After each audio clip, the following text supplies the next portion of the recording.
What if I told you that the United States Constitution, the document that defines American democracy, wasn't entirely written by the Founding Fathers? What if the blueprint for freedom, democracy, and the separation of powers came from a source that's been erased from almost every history textbook? A confederacy that had perfected democracy 500 years before Benjamin Franklin ever put quill to paper. This is a story they don't teach in schools. The story of how indigenous minds shaped the most powerful nation on earth, and then were systematically forgotten. Welcome to Forgotten Heroes.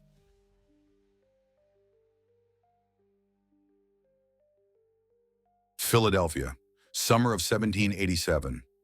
Inside a sweltering room in the Pennsylvania State House, 55 men are arguing, shouting, threatening to walk out. The Constitutional Convention is falling apart. These men, Madison, Hamilton, Franklin, they're supposed to be creating a government, but they can't agree on anything. Monarchists want a king.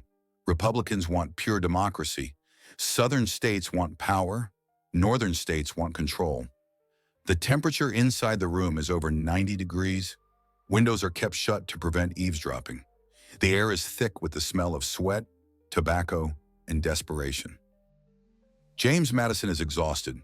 He's been taking notes for weeks, documenting every debate, every argument, every threat. His hand cramps. His eyes burn. He's watching the American experiment die before it even begins. Alexander Hamilton has already walked out once. He thinks the whole thing is hopeless. These state representatives are too provincial, too selfish to see the bigger picture. George Washington sits at the front, presiding over the chaos. He barely speaks. Some days, the silence from the general is the only thing keeping the delegates in their seats. But even Washington's legendary patience is wearing thin. And Benjamin Franklin, at 81 years old, is watching it all crumble. Franklin is so old he has to be carried into the convention on a sedan chair. His body is failing. He can barely walk. But his mind is still sharp. Sharp enough to see what the others are missing. He's seen this work before. Not in Europe. Not in ancient Rome or Greece. Right here, in America. He's seen it work for the Haudenosaunee. But before we get there, we need to go back. Way back. To a time when North America was a very different place. The year is approximately 1142 AD. Europe is in the Dark Ages. The Crusades are raging. Feudalism dominates. Kings rule by divine right. But here, in the lands that would become New York State, something different is happening. 5 nations occupy the region. The Mohawk, people of the Flint. The Oneida, people of the Standing Stone. The Onondaga, people of the hills. The Cayuga, people of the Great Swamp. The Seneca, people of the Great Hill. These aren't primitive tribes. They're sophisticated societies with complex social structures, agriculture, trade networks spanning hundreds of miles. But they're destroying each other. Endless cycles of revenge, blood feuds spanning generations. Villages burned, children orphaned, entire lineages erased. The violence is so intense that warriors are said to develop a taste for human flesh. Cannibalism isn't just rumored, it's practiced. It's psychological warfare. It's about instilling absolute terror in your enemies. Mothers hide their children when they hear war cries in the distance. Entire villages post sentries day and night. No one travels alone. Trust doesn't exist outside your immediate clan. This is a world without hope. A world where the only certainty is more death, more revenge, more blood. Until one day a canoe appears on the water. A man stands in the canoe alone, paddling toward shore. He's from the Huron people to the north, but he carries no weapons. No war paint, just words. His name, depending on the translation, means the great peacemaker. In Haudenosaunee tradition, his personal name is so sacred it's not spoken aloud. He's simply known as the peacemaker. According to oral tradition, his birth was prophesied. His mother was told he would bring peace to warring nations. She didn't believe it. How could she? Peace seemed impossible. But here he is, paddling into hostile territory, alone. The warriors on the shore laugh. They mock him. This has to be a madman, or a spy, or both. One chief is particularly hostile. His name is Tadadaho, and Tadadaho is feared like no other. The oral histories describe him as physically twisted, his body contorted by evil, his hair full of serpents. Whether this is literal or metaphorical, the message is clear. Tadadaho is darkness incarnate. He's a sorcerer, a cannibal, a man who has killed so many people that he's lost count. Tadadaho promises to eat the peacemaker's heart, but the peacemaker doesn't flinch. He says he's come to plant the great tree of peace, to bury all weapons of war beneath its roots, to unite the 5 nations under one law, the Iroquois, the great law of peace. The warriors tell him to leave or die, and that's when he makes an offer that changes everything. He says, "Test me. I will prove that what I speak is true." The test is simple and deadly. They take him to a cliff overlooking a waterfall. They tell him, if your message is true, if peace is possible, climb that tree at the edge of the cliff. The peacemaker climbs. They cut the tree down. He plunges into the gorge, disappearing into the churning water below. The warriors go home satisfied. Another prophet, another fool, drowned and forgotten. But the next morning, smoke rises from the peacemaker's camp. He's alive, sitting by his fire, unharmed, calm. And suddenly people start listening. But convincing warriors to stop fighting is one thing. Creating a system that would last for centuries? That's where the real genius begins. The peacemaker doesn't ask the 5 nations to surrender. He doesn't demand they submit to a king or emperor.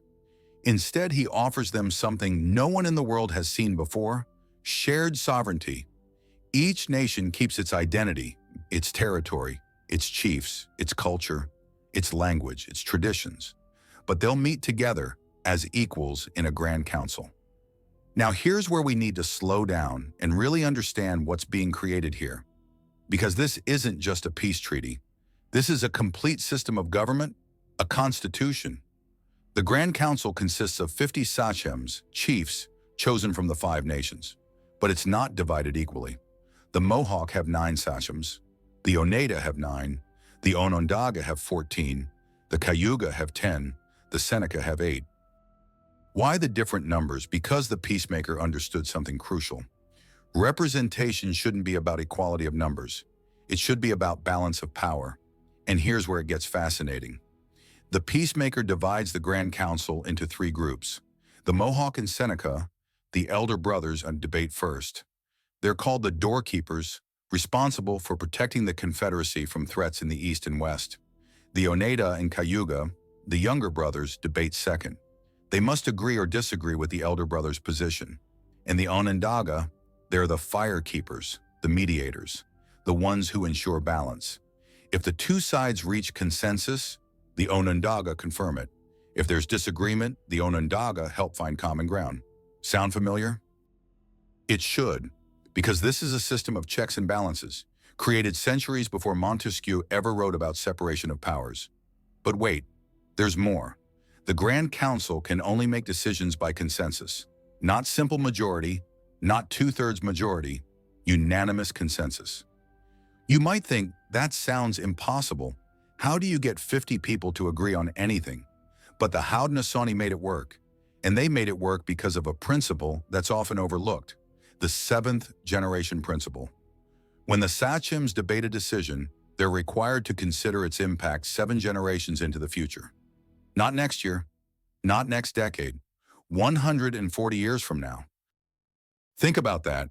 In 1787, while the Founding Fathers were creating a government for their generation, the Haudenosaunee had been practicing multi-generational thinking for centuries. But here's the part that will really blow your mind. Now, the Founding Fathers would have you believe they invented representative democracy, but the Haudenosaunee took it further than the United States ever would. Because in the Haudenosaunee Confederacy, the sachems didn't inherit power through bloodlines or seize it through conquest. They were chosen, and not by men, by the clan mothers. Let me be clear about what this means. The clan mothers weren't ceremonial figures. They weren't symbolic. They had real, concrete political power. Each clan, bear, wolf, turtle, and others depending on the nation, had a clan mother. These were respected elders, women who had proven their wisdom, their judgment, their commitment to the people. The clan mothers nominated sachems. If a sachem died or was removed, the clan mothers chose his replacement. And here's the crucial part. The sachems served at the pleasure of the clan mothers. If a sachem abused his power, if he acted in his own interest instead of the people's, if he became violent, corrupt, or incompetent, the clan mothers could remove him. Immediately, no trial, no appeals. He was done. The process was called dehorning, removing the antlers that symbolized his authority, impeachment, recall, accountability. The Haudenosaunee had impeachment proceedings 500 years before Andrew Johnson faced Congress. But it goes deeper than just impeachment. The clan mothers controlled the food supply. In Haudenosaunee society, women owned the longhouses. They owned the fields. They controlled the harvest. If the sachems wanted to go to war, they needed the clan mothers' approval. Why? Because the clan mothers controlled the provisions necessary to sustain a war party. No food, no war. It was a check on military aggression built into the very structure of society. Now think about this. Women in the Haudenosaunee Confederacy had more political power in 1500 AD than American women had in 1900 AD. While European queens ruled by divine right and inheritance, power given to them by accident of birth, Haudenosaunee women exercised democratic power, earned power, systemic power. While the Founding Fathers were writing, "All men are created equal," the Haudenosaunee had already spent centuries ensuring women had a voice. And yet, you've probably never heard this story. Why? Because acknowledging it would mean admitting something uncomfortable, something that threatens a very carefully constructed narrative. The narrative that democracy is a Western invention, that civilized society came from Europe, that indigenous peoples needed to be saved by colonization. But we're getting ahead of ourselves. Let's go back to that sweltering room in Philadelphia, because this is where the two worlds collide. Benjamin Franklin wasn't just a printer, inventor, and diplomat. He was the Postmaster General of the colonies. And in that role, he traveled extensively along the frontier. He met with Haudenosaunee leaders, attended their councils, studied their system, took notes. This wasn't casual tourism. Franklin was genuinely curious. He asked questions. He observed how decisions were made. He noticed the stability, the longevity, the sophistication. In 1751, 25 years before the Declaration of Independence, Franklin published his observations in the Pennsylvania Gazette. He wrote about how the Haudenosaunee nations, once at war, had united under one government, how they made decisions collectively, how their system had lasted for centuries without collapsing into tyranny or chaos. Franklin was impressed, and he wasn't alone. Cadwallader Colden, a colonial administrator in New York, wrote extensively about Haudenosaunee governance. He noted that their sachems had less absolute power than European monarchs, but their government was more stable. He observed that their councils featured more free speech than European parliaments. Thomas Jefferson collected books on Native American customs and governance. His library included detailed accounts of Haudenosaunee political structures. John Adams corresponded about Native American federalism. He referenced it in his writings on government. This wasn't obscure knowledge. The Founding Fathers were actively studying indigenous governance. And then, in 1754, Franklin did something extraordinary. Picture this, June 1754, Albany, New York. Representatives from 7 colonies gathered to discuss defense against the French. Britain and France are on the verge of war, what will become the French and Indian War, and the colonies need to coordinate. But Franklin has bigger plans. He arrives at the Congress with a proposal already drafted, a Grand Council, representatives from each colony, a federal government with limited but specific powers, states retaining sovereignty. This is unprecedented. The colonies have always operated independently. They compete with each other. They have border disputes. They have different economies, different religions, different cultures. Franklin stands before the assembly and presents what he calls the Albany Plan of Union. And sitting in the same hall are Haudenosaunee sachems. This is important. The Haudenosaunee weren't just observers, they were participants, because the colonies needed Haudenosaunee alliance against the French.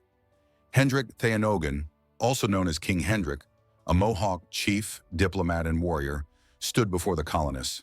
He looked at these squabbling representatives and said something profound. "We are a powerful confederacy. When we are united, our strength is formidable. When we are divided, we are weak and vulnerable. Why do you not follow our example?" It was both an invitation and a challenge. Franklin heard this. He understood it. His Albany Plan reflects it. The plan proposed a Grand Council with representatives from each colony, a President General appointed by the Crown but advised by the Council, shared management of defense, trade, and Western expansion, individual colonies retaining internal sovereignty. The parallels to Haudenosaunee structure are unmistakable. But here's what happened next. The colonies rejected it. They weren't ready. Too much suspicion, too much independence, too much pride. Franklin was disappointed but not surprised. In a letter afterward, he wrote, "Everybody cries, a union is necessary, but when they come to the manner and form of the union, their weak noddles are perfectly distracted." The Albany Plan failed, but the seed was planted. Franklin never forgot what he'd seen, what he'd learned, what he knew was possible. And 33 years later, in that sweltering room in Philadelphia, Franklin remembered. He knew the system worked.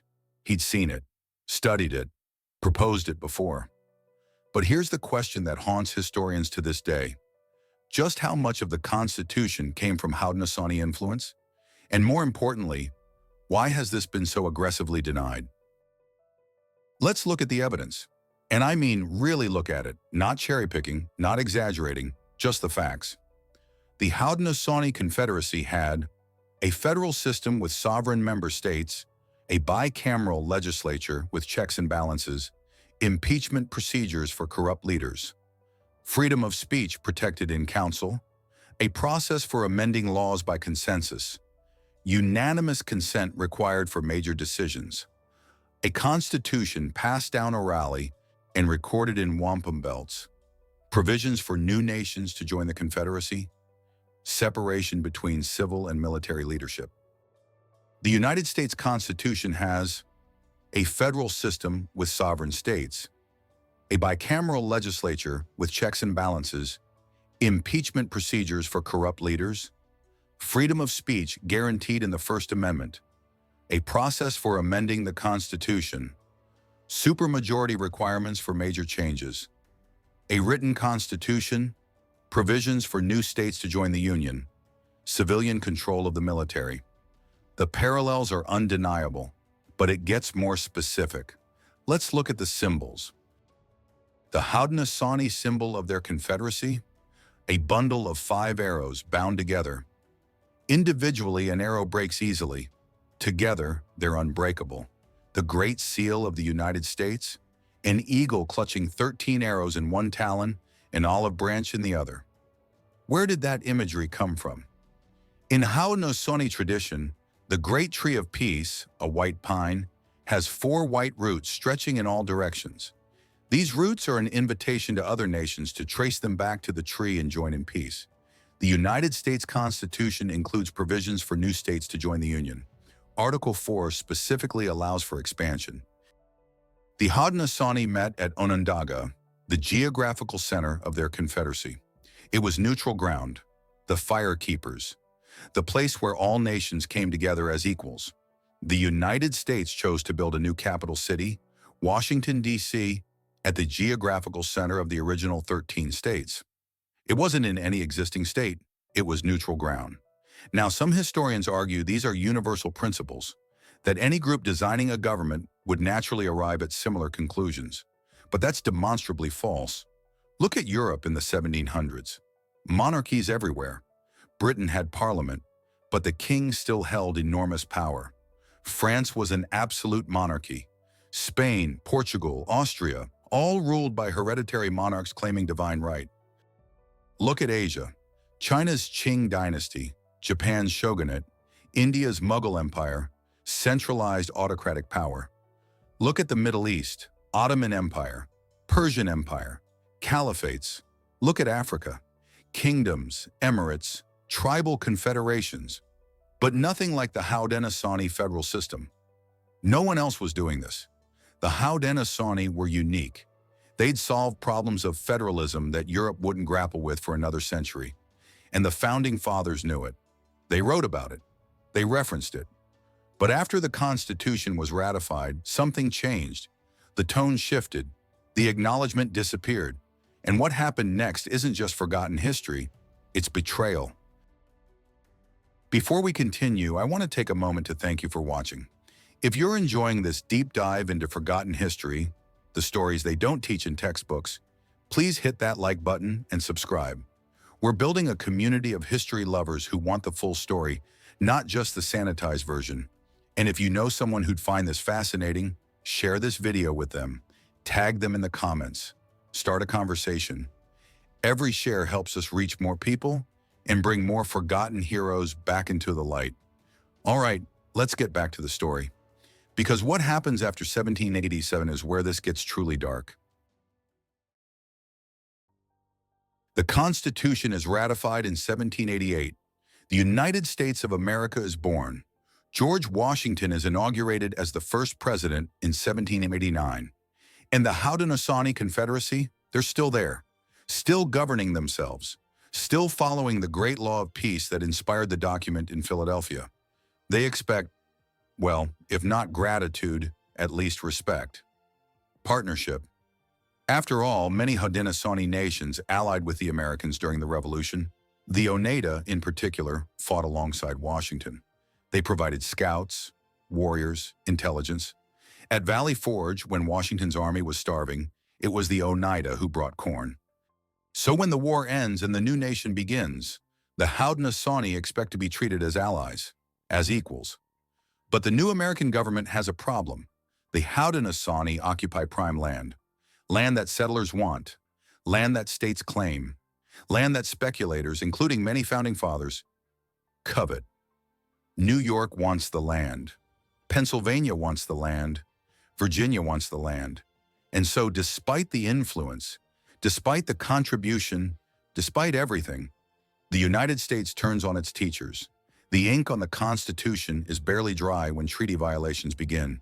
The Treaty of Fort Stanwix, 1784, the Treaty of Fort Harmar, 1789, the Treaty of Canandaigua, 1794. Each one promises to respect Haudenosaunee sovereignty. Each one is broken. Settlers flood into Haudenosaunee territory. State governments look the other way. The federal government, which technically has authority over Indian affairs, does nothing. Land is seized, sometimes purchased under dubious circumstances. Alcohol-fueled negotiations, forged signatures, deals made with individuals who had no authority to sell. By 1800, the Haudenosaunee have lost millions of acres. By 1820, they're confined to small reservations. By 1850, many have been forcibly removed to Oklahoma and Wisconsin.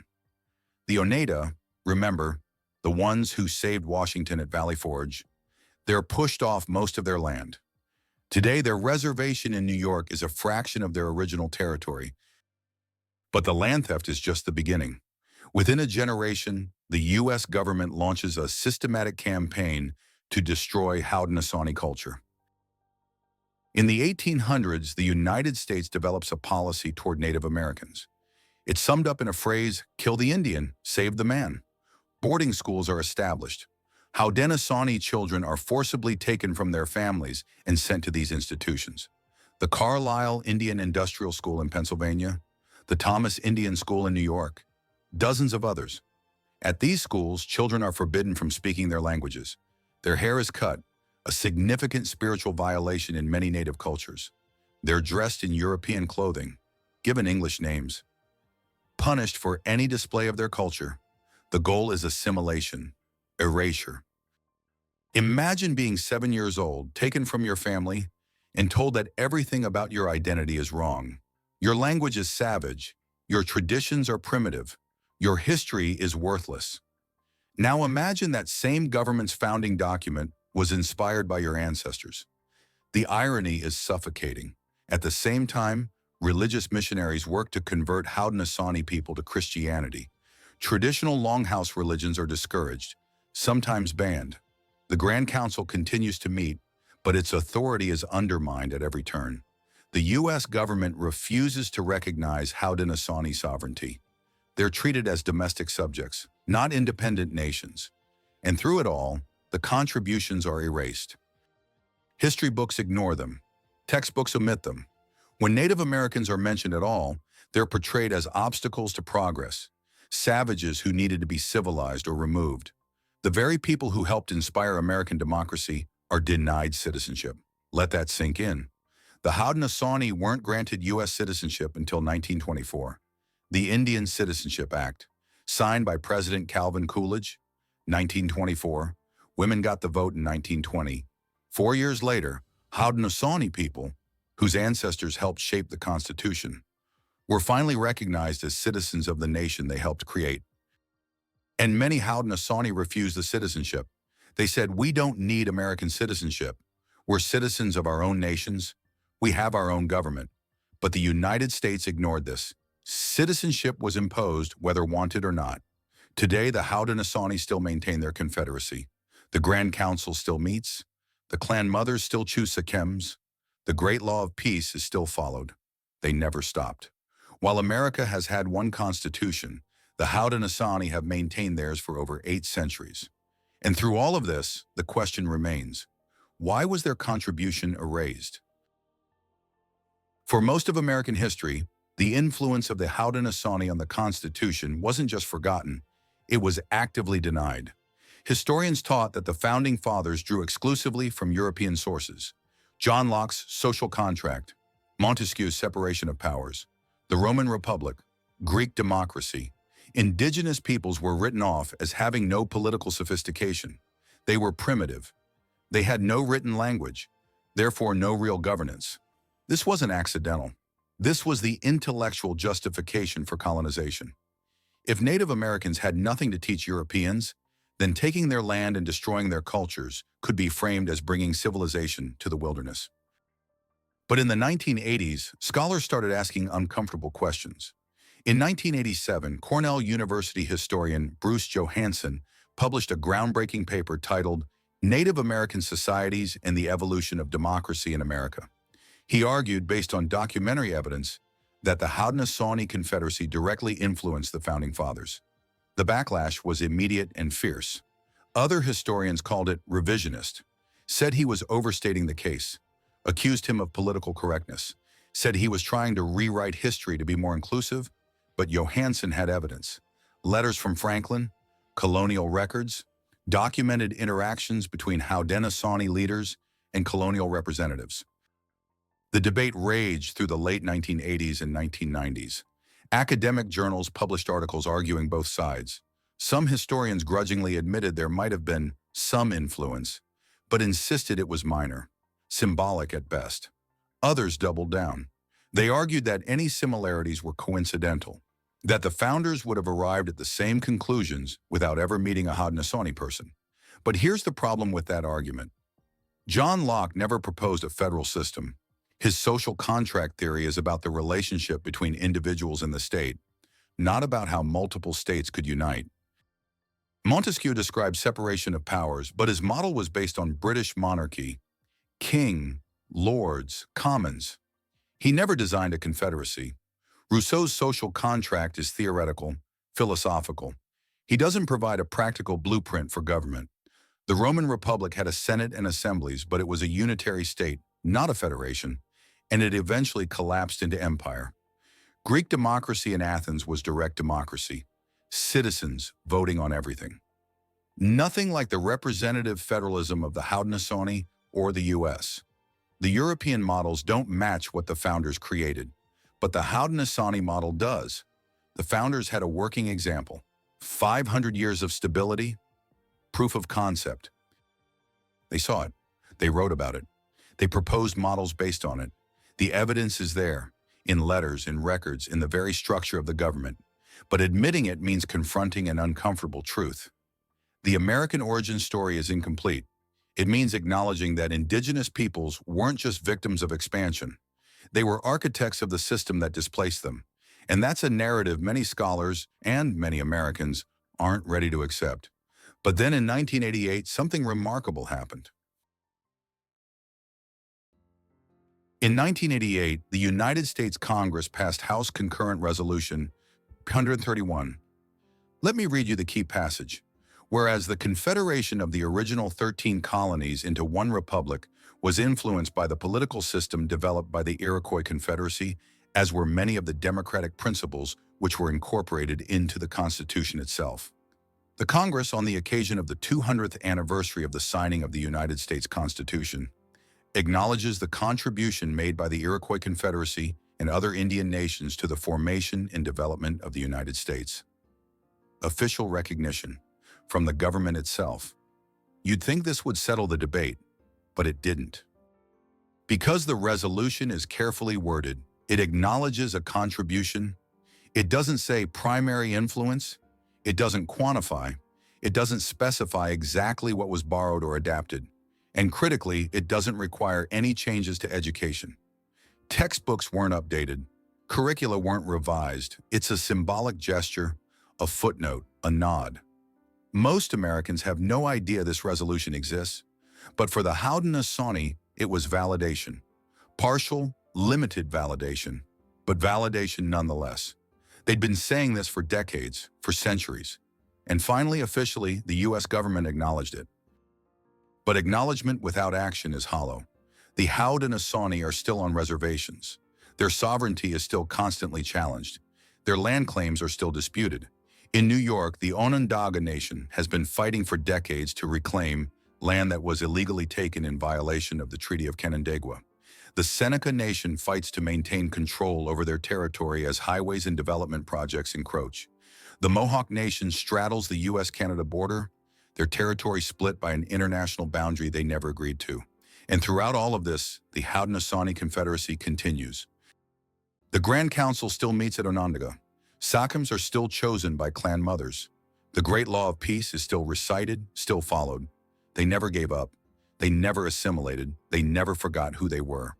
While America has rewritten its history, the Haudenosaunee have preserved theirs. And that raises a question that should trouble every American. If their system was good enough to inspire the U.S. Constitution, why aren't we learning from them now? Here's something to think about. What if the Founding Fathers had truly embraced Haudenosaunee principles? What if they'd adopted the clan mother's power to remove corrupt leaders? Imagine if American voters could recall a president or senator immediately for violating the public trust. No waiting for elections, no complicated impeachment processes, just, you betrayed us, you're done. What if they'd given women political authority from the start? The United States wouldn't have needed the suffrage movement. Women wouldn't have had to fight for 144 years to get the vote. Half the population wouldn't have been excluded from democracy. What if they'd built consensus-based decision-making into the system? Instead of 51% imposing their will on 49%, what if we required genuine agreement? Yes, it's harder. Yes, it takes longer. But the decisions stick. There's less resentment, less division. What if the Constitution had explicitly included Indigenous nations as equals? Not as domestic dependent nations, a legal fiction created later, but as sovereign confederated members? How different would America be today? Maybe we wouldn't have needed a civil war to end slavery because the Haudenosaunee integrated the Tuscarora as a sixth nation in 1722, proving that expansion through inclusion was possible. Maybe the Trail of Tears never happens. Maybe the Indian Wars never happen. Maybe indigenous knowledge about ecology, about sustainable agriculture, about long-term thinking becomes embedded in American policy. Maybe the seventh generation principle guides our decisions on climate, on resources, on infrastructure. Maybe America becomes the nation it claims to be, a true union of many peoples, learning from each other, growing together. But that's not what happened. Instead, America took the blueprint and left the architects behind, used their wisdom to build a nation, then erased them from the story. And for 2 centuries pretended they never existed. But the truth has a way of surviving. It survives in documents, in letters, in the structure of the government itself. It survives in the memories of the Haudenosaunee people, passed down generation after generation, and now it survives in you. So here's the final twist. The story you just heard, it's controversial, not because the facts are disputed, they're documented, but because it challenges a narrative that's deeply embedded in American identity. The idea that democracy is a Western invention, that the founding fathers were singular geniuses who created something from nothing. But genius doesn't happen in a vacuum. Innovation comes from observation, adaptation, synthesis. The founding fathers weren't diminished by learning from the Haudenosaunee. They were enhanced by it. They saw a system that worked and adapted it to their needs. That's not theft. That's not plagiarism. That's human progress. The problem isn't that they learned from Indigenous people. The problem is that they didn't give credit. They didn't honor the source. They didn't protect the teachers. And then, for generations, America actively erased that contribution from the historical record. But here's the thing. You know now. You can't unknow this. And that's how forgotten heroes stop being forgotten. One person at a time, one conversation at a time, one video at a time. The Haudenosaunee influence on the Constitution isn't a fringe theory or wishful thinking. It's documented, it's real, and it matters. Because understanding where our systems come from helps us understand how to improve them. The Haudenosaunee built a system that lasted 8 centuries. That's 4 times longer than the United States has existed. They created a democracy where women had power, where leaders were accountable, where decisions considered future generations. They proved that multiple nations could unite without losing their identity. They showed that peace wasn't just the absence of war, it was something you built deliberately with intention and wisdom. And when the founding fathers needed a model, they had one right in front of them. The tragedy isn't that they borrowed from the Haudenosaunee. The tragedy is that they borrowed just enough to create a nation, but not enough to create a just one. They took federalism, but rejected true consensus. They took the symbol of unity, but excluded the people who created it. They took the idea of representation, but denied it to women, to enslaved people, to indigenous nations. The Constitution is a remarkable document, but it's also an incomplete document. And maybe, just maybe, if we're brave enough to acknowledge where it really came from, we'll be brave enough to learn the lessons we missed the first time. The clan mothers removing corrupt leaders? That's accountability we still need. The 7th generation principle? That's the long-term thinking our planet desperately needs. Consensus-based decision-making? That's the unity we claim to want but never quite achieve. The Haudenosaunee didn't save the Constitution because they wrote it. They saved it because they showed it was possible. They proved that nations could unite without tyranny. That power could be shared without chaos. That democracy could last for centuries. They planted the great tree of peace, and beneath its branches, America was born. We just forgot to say thank you. Until now. If this story moved you, if it made you think, if it challenged what you thought you knew, hit that like button right now. Subscribe to this channel for more forgotten heroes, more hidden histories, more stories that have been deliberately erased from the textbooks. Drop a comment below. What surprised you most about this story? Did you learn about Haudenosaunee influence in school? What do you think? Should this be taught in every American history class? And please share this video. Share it with your friends, your family, your teachers, anyone who cares about the truth. Because the Haudenosaunee story, and stories like it, need to be heard. The algorithm doesn't always favor truth over comfort, but your shares, your comments, your engagement, that's what pushes these stories into the light. Next time on Forgotten Heroes, the Mongol princess who ruled an empire, Kutulun, Genghis Khan's great-great-granddaughter, a warrior princess who defeated every man who challenged her in wrestling, who led cavalry charges into battle, who commanded armies, who refused marriage until she found a man who could beat her in combat, and none ever did. She's been written out of history because powerful women make people uncomfortable, but we're bringing her back. You won't want to miss it. Until then, remember, history isn't just what happened. It's what we choose to remember, and what we choose to forget. The Haudenosaunee haven't forgotten. They're still here, still governing by the great law of peace, still teaching the lessons their ancestors planted centuries ago. The question is, are we finally ready to listen? Choose wisely.